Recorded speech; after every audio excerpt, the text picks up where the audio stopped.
Founded in 2008, Taurus Wealth Advisors is one of the largest multi-family wealth advisories in Singapore. The company has a sound team of 28 highly experienced financial professionals, providing unbiased investment advice to the wealthy, with total assets under advice currently in excess of $1.4 billion.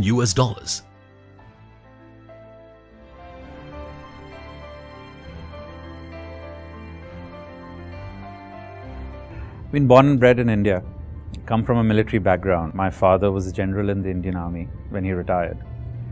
So it was an extremely happy childhood, initial years in various cantonments in India.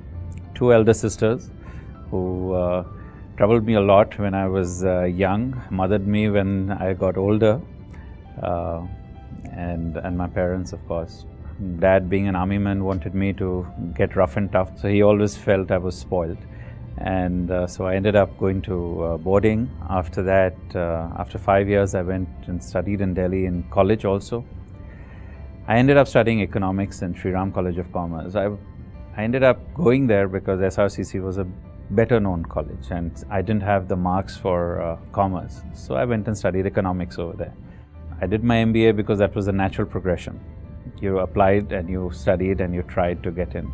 I finished there and I knew that I wanted to do banking. Why did I want to do banking? I wanted to do banking because I wanted to sit in an air-conditioned office. I didn't want to go door to door, room to room, selling products. And Deutsche Bank happened. So I was selected and hired by Deutsche Bank, and I joined them in 1994 as a management trainee. My first real boss there was a lady called Anju Abral, who, even as we have lost touch over the years, remains a very important influence. I learned a tremendous amount from her. I learned how to be really good at your work and not be arrogant. I also came for a training program to Singapore for 9 weeks in 1995. That was my first exposure. It was my first trip overseas.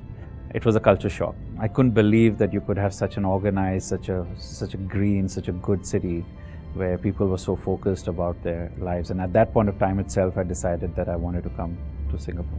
Planning to come to Singapore was the first real decision that I had taken back in 1995. But I was very clear, I needed to go back for some time. Deutsche had sent me to Singapore, and it wouldn't be right to quit immediately and look for an opportunity here. Integrity to your work and your employer is very, very important. And I think it should be the hallmark of a successful person. So I went back. I was offered a role in the global markets as a foreign exchange trader. And much as I wanted to take it, I spoke to my then boss, not Anju, somebody else. And he told me there were great things planned for me and I shouldn't leave the corporate bank. And I didn't. But 6 months later, my friend who took that role got a bonus which was 5 times more than mine. And I decided that no, this was not the role I wanted to do in the corporate bank, and I decided to resign.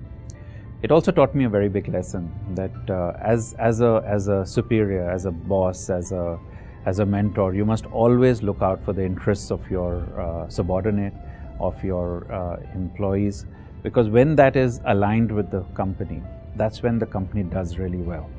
I resigned and I left for the Philippines.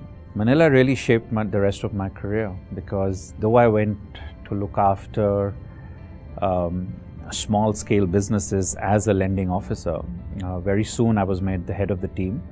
The Filipinos taught me how to be happy, to be friendly, and we had an exceedingly pleasant time.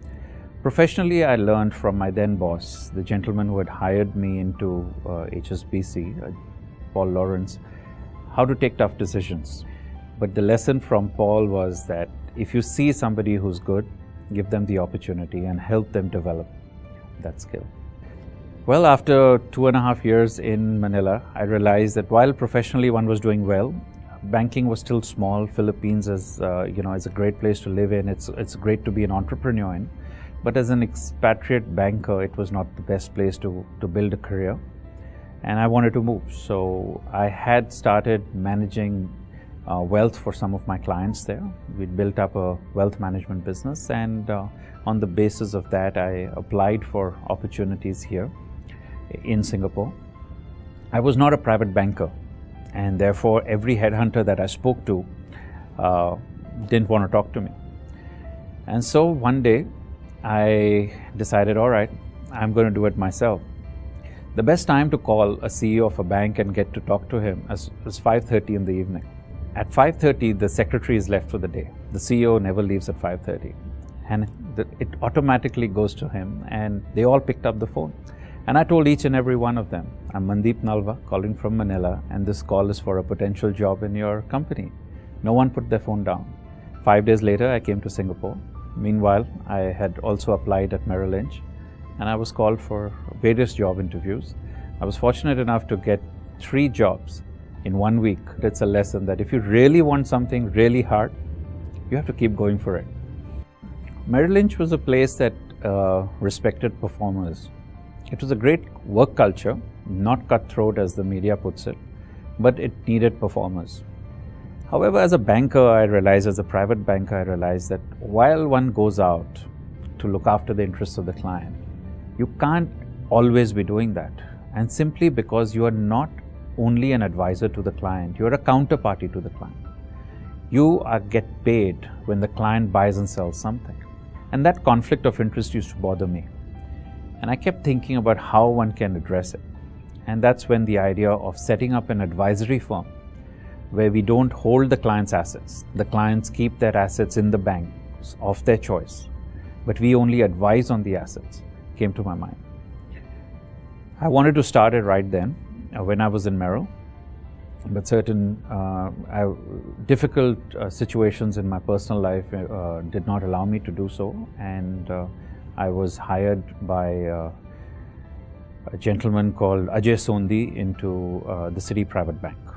When I was joining Citi, I told Ajay that if I left, I would only leave to start my own operation. I would not leave to join a company with a 20% pay hike. I spent a few years in Citi. I learned a lot about private banking at Citi, and I learned a lot about how to be a boss from Ajay.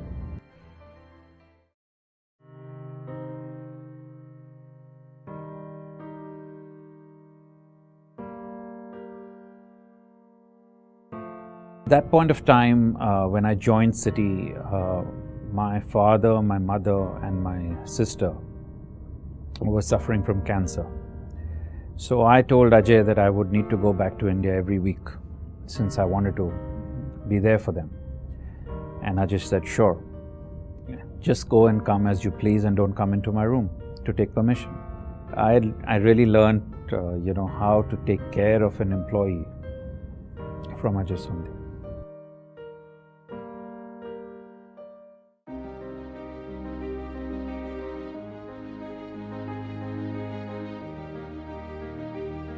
For years, I'd been thinking about starting out and starting an advisory business.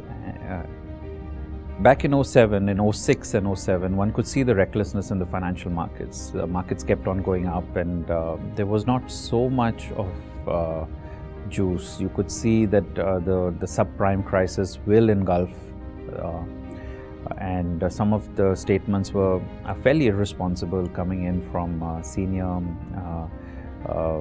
thought leaders globally.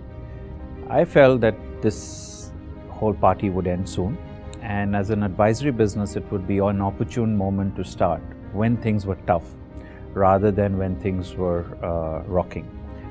So that's when I thought that I will start Taurus. My then assistant at Citibank joined me, and it was just the two of us in a 200 square feet office. So from the business class travel at an international private bank to a 200 square feet office in the not so nice part of Shenzhen Bay. And that's how we started. Success is a function of hard work and support from your family, your loved ones, your spouse. There were many times my wife and I met at the airport. I would land and she would be taking off. You can't be successful if your wife isn't your rock of Gibraltar, or your husband is not your rock of Gibraltar. You can't be successful if you don't want to work hard. So that's a given.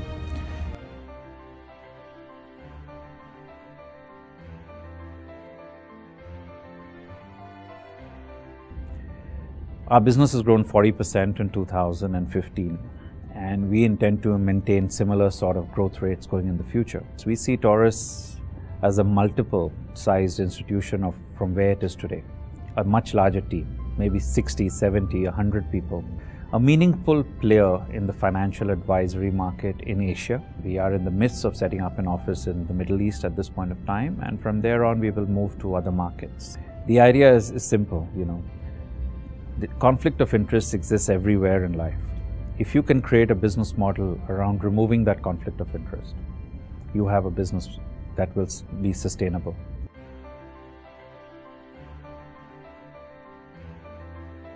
I think as an entrepreneur, you have to be an optimist, an over-optimist. You have to really believe in yourself, in your colleagues, in your passion. You need to also know when to fold up. So don't hold back. Jump into the water regardless. But at some point of time, decide whether you're getting to the other side or you need to turn back. Is that always look out for a fair deal. Don't look out for a good deal. Because when you look out for a good deal, then the counterparty, the person across the table, is possibly not getting a good deal. Success is a function of opportunities, choices, and a bit of luck.